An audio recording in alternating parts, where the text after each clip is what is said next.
أعوذ بالله من الشيطان الرجيم. بسم الله الرحمن الرحيم. وكأين من نبي قاتل معه ربيون كثير فما وهنوا لما أصابهم في سبيل الله وما ضعفوا وما استكانوا والله يحب الصابرين. وما كان قولهم إلا أن قالوا ربنا اغفر لنا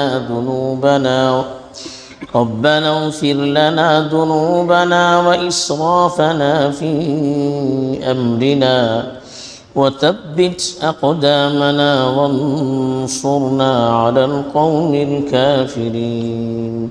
فآتاهم الله ثواب الدنيا وحسن ثواب الآخرة والله يحب المحسنين. الحمد لله والصلاة والسلام على رسول الله من والاه أما بعد.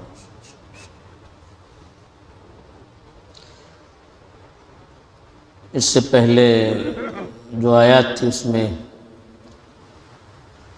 مسلمانوں کو اس وقت کے پس منظر میں غزوہ احد میں رسول اللہ صلی اللہ علیہ وسلم کی وفات کی جھوٹی خبر جب ظاہر ہوئی تو ان میں پسماردگی اور کمزوری چھا گئی.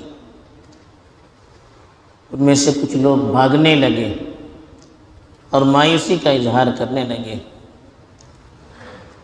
تو اسی پس منظر میں مسلمانوں کو حوصلہ دینے کے لیے پرانی ملتوں کی تاریخ کا حوالہ دے کر اللہ تعالیٰ فرما رہے ہیں کہ وَكَأَيٍّ مِّن نَبِيٍّ، کتنے ہی ایسے نبی ہیں قاتل معه ربیون کثیر، جن کے ساتھ اللہ والوں کی بڑی بڑی جماعتوں نے جنگ کی. یعنی اللہ تعالیٰ مسلمانوں سے کہہ رہے ہیں کہ آپ لوگ اگر اللہ کی راہ میں جہاد کر رہے ہیں تو آپ کوئی پہلی قوم نہیں ہے. آپ سے پہلے بھی دنیا میں بہت سارے انبیاء بھی آ چکے ہیں، بہت سی قومیں بھی آ چکی ہیں. تو بہت سی پرانی قوموں کی تاریخ آپ پڑھیں گے تو معلوم ہوگا کہ اپنے اپنے زمانے میں ان کے انبیاء نے کفار سے اور اپنے مخالفین سے جہاد بھی کیا جب ضرورت پڑی. تو ان کے ساتھ ان کے ماننے والوں کی بہت بڑی تعداد، جن میں اللہ کے نیک بندے، علماء، فقہا سب شامل تھے، وہ لوگ بھی اس میں شریک ہوئے. اور ان کو جب جہاد میں شریک ہوں گے تو نقصان کا بھی سامنا کرنا پڑتا تھا. کچھ ان میں سے شہید بھی ہو جاتے تھے، کبھی ان کے انبیاء کو بھی تکلیف پہنچتی تھی، ان کا بھی کبھی جانی نقصان ہوتا تھا. لیکن ان حالات میں ان کا کردار کیا رہا یہ اللہ تعالیٰ بتا رہے ہیں کہ فما وہنوا لما اصابهم فی سبیل اللہ، اللہ کے راستے میں ان کو جو تکلیف پہنچتی ہے اس سے وہ پست ہمت نہیں ہوئے. وما ضعفوا، اور ڈھیلے نہیں پڑے. وما استکانوا، اور جھکے نہیں. اللہ یحب الصابرین، اللہ تعالیٰ برداشت کرنے والوں سے محبت کرتے ہیں. تو اللہ نے کہا کہ ان پر جب حالات آئے، جنگ میں کبھی شکست کا سامنا کرنا پڑا، بڑے بڑے ان کے لوگ مارے گئے، ذمہ دار مارے گئے، تو اس سے ان کے اندر وہن نہیں آیا. وہن جیسے پیچھے بھی بتایا گیا تھا کہ موت سے خوف اور دنیا کی محبت سے جو کمزوری پیدا ہو جاتی ہے اور اس کی وجہ سے آدمی اللہ کی راہ میں جہاد کرنے سے پیچھے ہٹتا ہے، اس کو وہن کہتے ہیں. پھر کہا وما ضعفوا، وہ کمزور بھی نہیں ہوئے. یعنی اس وہن کی وجہ سے جو بزدلی پیدا ہوتی ہے اس کی وجہ سے وہ ہمت ہار کر پیچھے نہیں ہٹے. وما استکانوا، اور کمزوری جب آ جاتی ہے، پیچھے جب ہٹنے لگتا ہے تو آدمی سامنے جھک جاتا ہے، مرعوب ہو جاتا ہے۔ تو مرعوب ہو کر دشمنوں کے سامنے جھکے نہیں، بلکہ وہ ڈٹے رہے، اس لیے کہ اللہ تعالیٰ صبر کرنے والوں سے محبت کرتے ہیں۔ صبر کا مطلب کیا ہے؟ اللہ کی راہ میں تکلیفوں کو جھیلنا، مشقت کو برداشت کرنا، اور پھر بھی اپنے موقف پر جمے رہنا، سب کچھ برداشت کر کے، سب کچھ جھیل کر اپنے موقف پر جمے رہنا، اس کو صبر کہتے ہیں۔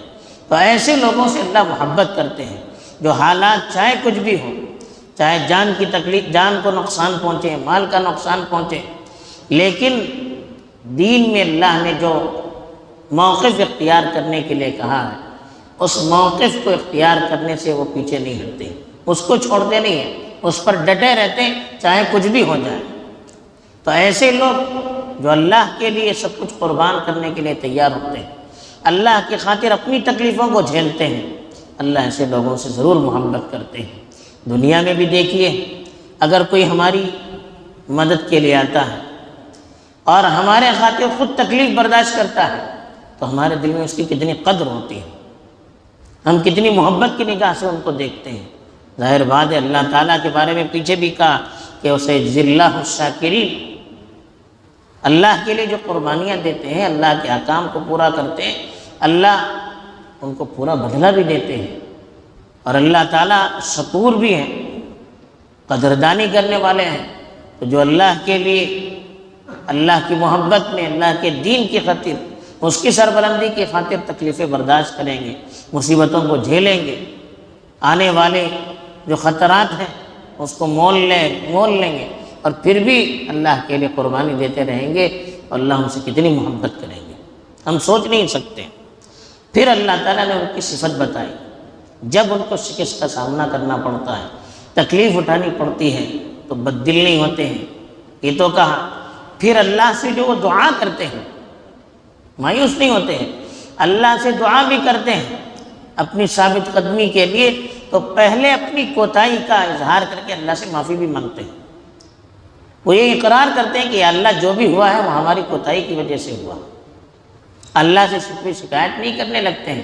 اسی لیے کہا وَمَا كَانَ قَوْلَهُمْ إِلَّا أَن قَالُوا، ان کی دعا میں یہی بات رہتی ہے، رَبَّنَا اغْفِرْ لَنَا ذُنُوبَنَا، اے پروردگار ہمارے گناہوں کو بخش دیجیے، وَإِسْرَافَنَا فِي أَمْرِنَا، ہمارے معاملے میں ہم سے جو زیادتی ہوئی ہے اس کو معاف کیجیے، وَثَبِّتْ أَقْدَامَنَا، اور ہمارے قدموں کو ثابت قدم رکھیے، یعنی دشمن کے مقابلہ میں ہمیں ثابت قدم رکھیے، وَانصُرْنَا عَلَى الْقَوْمِ الْكَافِرِينَ، کافروں کے خلاف ہماری مدد کیجیے۔ یہ کہ شکست کھا کر بھی، تکلیفیں جھیل کر بھی کمزوری کی نسبت اپنی طرف کر دیں، اللہ سے جب مدد کی دعا مانگتے ہیں، ثابت قدمی کی دعا مانگتے ہیں، تو پہلے اپنی کوتاہیوں کو یاد کرتے ہیں، اور وہ یہ سمجھتے ہیں کہ جو ہمیں تکلیف پہنچی وہ ہماری وجہ سے پہنچی ہے۔ ایک مومن کا شیوا، یہ اللہ تعالیٰ نے پیغام دیا ان لوگوں کے لیے، خاص طور پر جو اس وقت احد کے واقعے سے بہت پسماردہ ہو چکے تھے، کمزور پڑ چکے تھے، ڈھیلے پڑ چکے تھے، ان کو اللہ تعالیٰ نے ان واقعات کی روشنی میں نصیحت کی، اور ان کے ذریعے سے قیامت تک کے اہل ایمان کو اللہ تعالیٰ نے ایک نمونہ اور ماڈل پیش کیا کہ تکلیف، مصیبت اللہ کے راستے میں آئے تو بجائے مایوس اور بددل ہونے اور شکوے شکایت کرنے کے اللہ کی طرف متوجہ ہو جائیں، اور اللہ سے جب دعائیں کریں تو پہلے اپنی کوتاہیوں کو پیش نظر رکھیں، تکلیف آئے تو اپنی کوتاہیوں پر ان کو محمول کریں، اور پھر اللہ سے ثابت قدمی کی دعا کریں، دشمنوں کے خلاف مدد کی اللہ سے دعا کریں، اس لیے کہ اللہ کی مدد کے بغیر آدمی نہ ثابت قدم رہ سکتا ہے، نہ دشمنوں پر اس کو غلبہ حاصل ہو سکتا ہے۔ تو ہمیں اللہ کی طرف ہر وقت متوجہ ہوتے رہنا چاہیے۔ پھر جب ان کی یہ دعا ہوتی تھی اللہ کی طرف سے کیا ان پر انعام ہوتا تھا، تو اس کو بتایا فَآتَاهُمُ اللَّهُ ثَوَابَ الدُّنْيَا، تو اللہ تعالیٰ نے ان کو دنیا کا بدلہ دیا، وَحُسْنَ ثَوَابِ الْآخِرَةِ، اور آخرت کا بھی بہترین بدلہ دیا۔ دنیا کا بدلہ کیا ہے؟ دنیا میں جنگ میں کامیابی، مال غنیمت، نیک نامی، حکومت، دشمنوں پر رعب، اطمینان اور سکون کی زندگی، اور آخرت میں حسن ثواب کا بہترین اجر، یعنی آخرت میں جو ملنے والا ہے وہ اللہ کے فضل سے ملتا ہے، اور جو ہم کرتے ہیں اس سے کئی گنا زیادہ ملتا ہے، اس لیے اس کو حسن ثواب کا بہترین بدلہ اللہ تعالیٰ دیتے ہیں۔ للذین احسنوا الحسنی وزیادہ، جو بہترین کام کرنے والے ہوتے ہیں، اچھے کام کرنے والے ہوتے ہیں، اس کا اللہ بہتر سے بہتر بدلہ دیتے ہیں اور مزید اس میں اضافہ بھی کرتے ہیں۔ تو آخرت میں بہترین بدلہ کیا ہے؟ اللہ تعالیٰ مغفرت کریں گے، ثواب دیں گے، جنت میں انعامات سے نوازیں گے، اپنی رضامندی اور خوشنودی سے نوازیں گے، اور سب سے بڑھ کر اپنے دیدار سے نوازیں گے، اور جو نعمتیں وہاں حاصل ہوگی ہم سوچ نہیں سکتے۔ اللہ یحب المحسنین، پھر اللہ نے کہا کہ اللہ تعالیٰ محسنین سے محبت کرتے ہیں۔ محسن کون ہے؟ جو اخلاص سے عمل کرنے والے، آداب اور شرائط کا پاس و لحاظ رکھ کر عمل کرنے والے، شریعت کے دائرے میں رہ کر اللہ کے فیصلے پر ہر وقت رضامند رہ کر جو کام کرنے والے ہوتے ہیں وہ محسن کہلاتے ہیں۔ ایسے لوگوں سے اللہ تعالیٰ محبت کرتے ہیں۔ بہرحال یہاں پر اللہ تعالیٰ نے جو پیغام دیا اس میں ایک تو بات یہ بتائی کہ جو جہاد تھا وہ پچھلی قوموں میں بھی تھا، صرف اس قوم میں نہیں، پچھلے انبیاء نے بھی اور اللہ کے نیک بندوں نے بھی جہاد کیا۔ دوسری چیز فتح و شکست، یہ ہر زمانے میں ہوتا رہا ہے۔ نبی کی فوج کو ہمیشہ فتح حاصل ہو یہ ضروری نہیں ہے، ان کو اللہ تعالیٰ کبھی شکست بھی نوازتے ہیں، اس میں بھی بہت ساری حکمتیں ہوتی ہیں۔ تیسرے، جیسے احد کے میدان میں مسلمانوں کو ذرا تکلیف ہوئی، کچھ لوگ مارے گئے، ان زمانے میں بھی بہت سے اللہ کے نیک بندے مارے جا چکے ہیں، لیکن پیغام کیا ہے اس سے کہ اللہ کے نیک بندے شکست سے ہمت نہیں ہارتے ہیں، پسماردہ نہیں ہوتے ہیں، گھٹنے نہیں ٹیکتے ہیں۔ اور دوسری چیز جو بیان کی اہم چیز وہ یہ کہ اللہ کے نیک بندے اپنی شکست کے باوجود اپنے آپ کو قصوروار قرار دیتے ہیں، مایوس نہیں ہوتے، اللہ سے پھر مدد چاہتے ہیں۔ اور تیسری چیز جو اللہ نے بتایا کہ جو اللہ سے دعا کرتے ہیں، اللہ کے بھروسے پر آگے بڑھتے ہیں، اللہ تعالیٰ ان کی مدد بھی کرتے ہیں اور دنیا اور آخرت کے خیر سے انہیں نوازتے ہیں۔ اللہ تعالیٰ ہمیں صحیح سمجھ عطا فرمائے اور شریعت کی روشنی میں ان قصوں اور واقعات سے سبق لے کر زندگی گزارنے کی توفیق دے۔ آخر دعوانا الحمدللہ۔